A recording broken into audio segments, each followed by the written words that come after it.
I'll give you a bit of context why I'm raising this point here. We are now in the exciting time of the year, NBA fantasy finals. Yeah. And obviously I finished first in my random league. All right, I just play against random guys, okay, because no one else wants to play me. You don't want to play me anymore, Nick. What's going on? All right. But anyway, so I finished first. I'm gonna advance through the semi-final into my final 2 weeks, obviously, and hopefully we'll get this fantasy title. And my team is anchored around Luka Doncic, and he's about to get suspended because he's got his 16th technical foul. And I think this rule sucks. And I think it's a little bit overboard, over the top. I don't think it's necessary.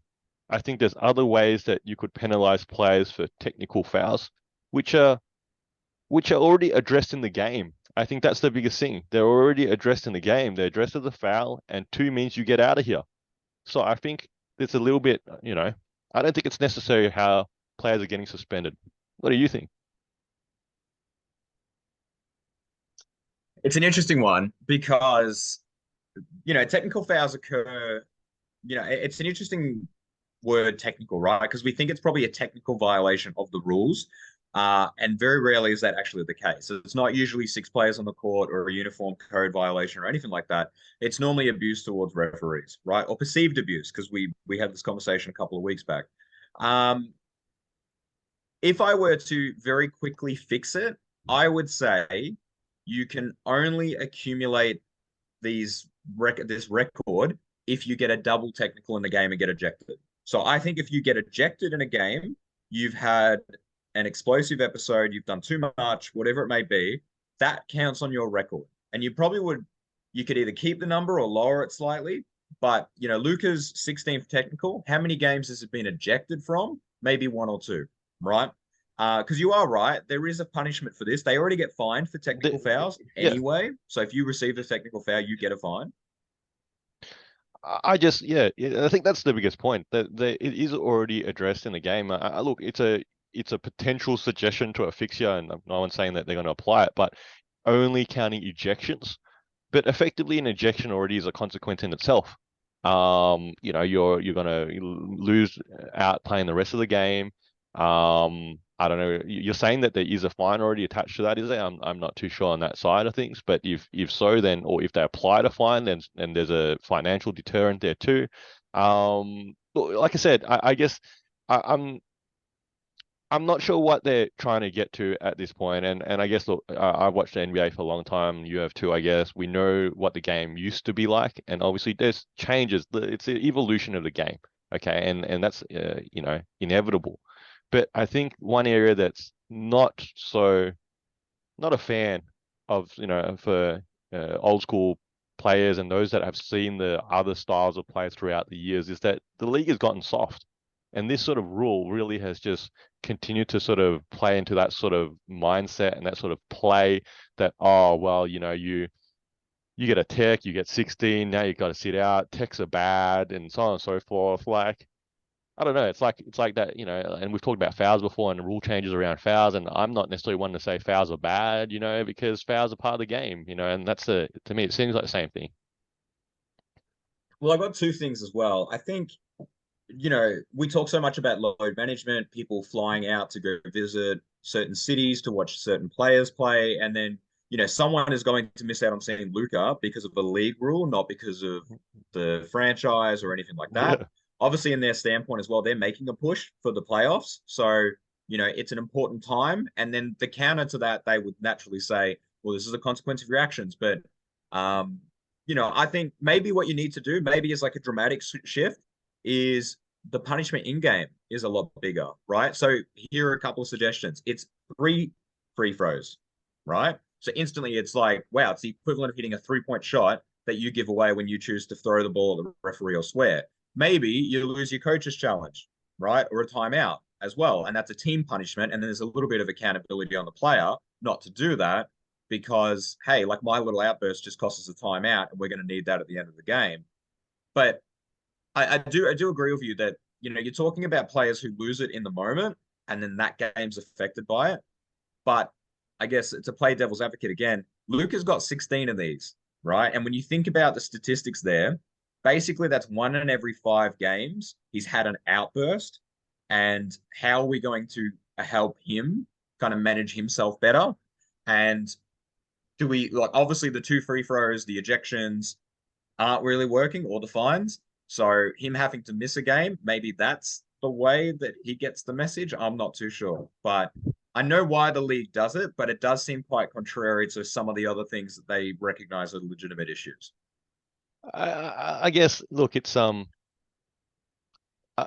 don't know. Maybe you should answer that one. You're the one that said it. Why does the league do it? What is your opinion? Why To does the protect the league do it? referees. I think there's a really big image consensus about the referees need to be respected and that their word is gospel. And I think there's definitely a bit of a shift currently that I think Trey Young might have said it. It was talking about holding the referees accountable and kind of like having them have fines and those kind of things. Because, I think the league's very conscious of parity and gambling odds and all those things because it's definitely crept in more now, and especially post the Tim Donaghy stuff.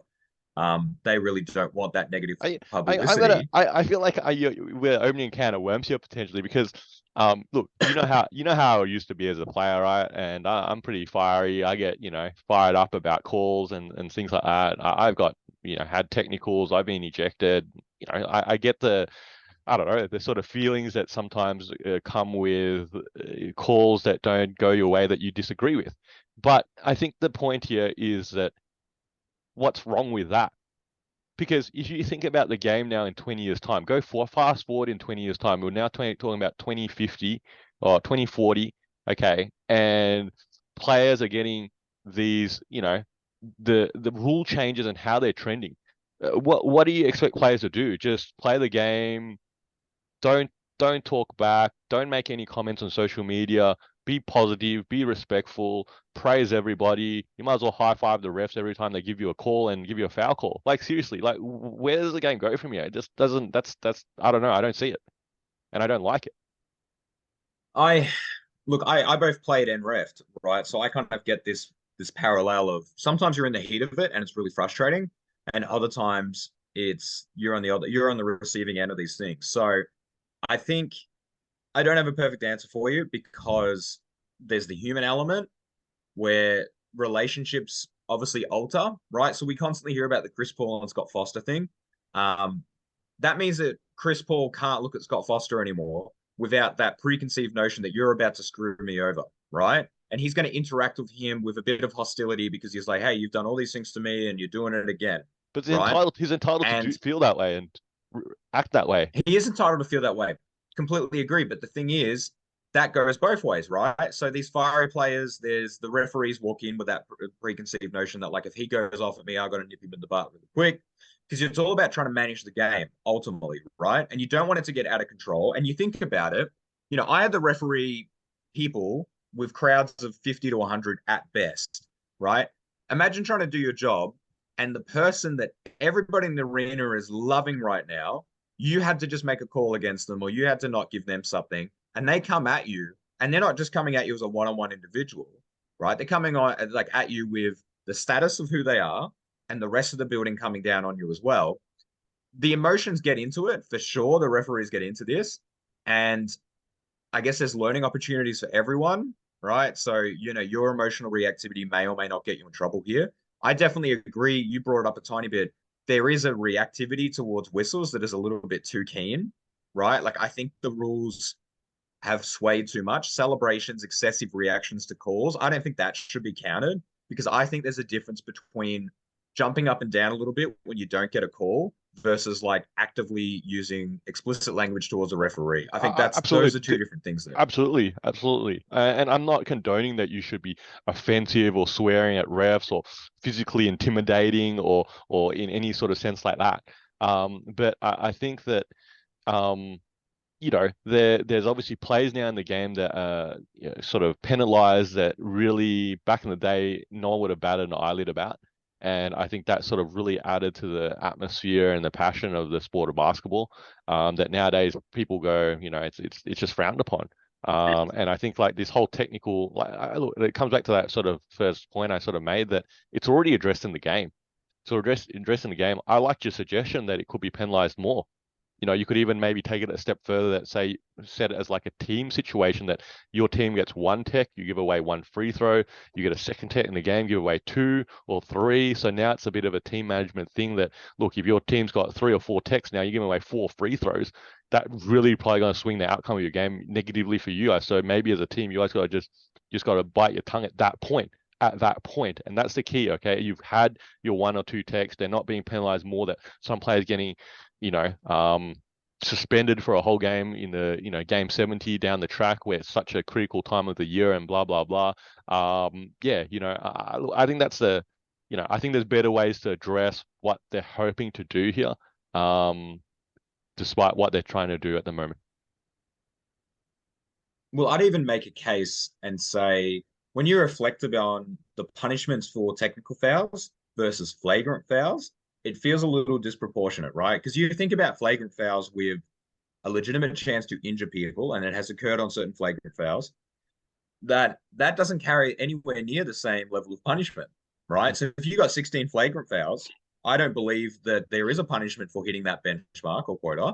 There is the obviously in-game consequences of those actions, but then there's no outside like consequences. And theoretically, if you gave someone 16 attempts to get a flagrant two on people, that's not good for the league either. So that's a whole other thing. But we don't see that a lot more because obviously the respect between the players is there, or like, the negative connotations is not worth it for the player. You see someone like Dylan Brooks getting a lot of hate for being that gritty in your face defender who gets a couple of flagrants. But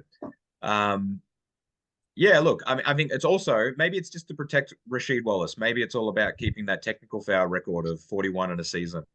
Um, maybe it's that to prevent players from getting anywhere near that number again. This is Two Guys With Spare Time. I'm Faz, this is Nick. You're probably a basketball fan like us, so hopefully you can throw us an assist and giving our video a like and subscribing to our channel. And if you got thoughts, feelings, or even some suggestions, please put them down in the comment section below. And thank you for using your spare time to watch us in our spare time.